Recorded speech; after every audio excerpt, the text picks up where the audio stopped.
रुपाली चाकणकरांची महिला आयोगाची कारकीर्द आता वादाच्या केंद्रस्थानी आली आहे। कारण रुपाली चाकणकर या राज्य महिला आयोगाच्या अध्यक्ष असताना आयोगाच्या निधीची तरतूद ही चौपट झाल्याचं दिसतंय। जिथे 2010-2015 या 5 वर्षात खर्चाची तरतूद 2 ते 5 कोटी होती, तो खर्च 2024-25 मध्ये फक्त एका वर्षात 20 कोटींहून अधिकची तरतूद करण्यात आल्याचं समोर येतंय। रुपाली चाकणकर महिला आयोगाच्या अध्यक्ष होईपर्यंत ही वाढ संतुलित दिसत होती, पण चाकणकर अध्यक्ष होताच ही वाढ 2 ते 3 पटीनं वाढल्याचं दिसून येत आहे।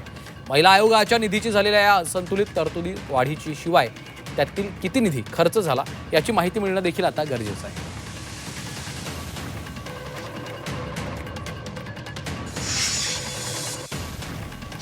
आता 20 कोटीची तरतूद केली, म्हणजे सर्वात जास्त तरतूद केलेली पाहायला मिळालेली आहे।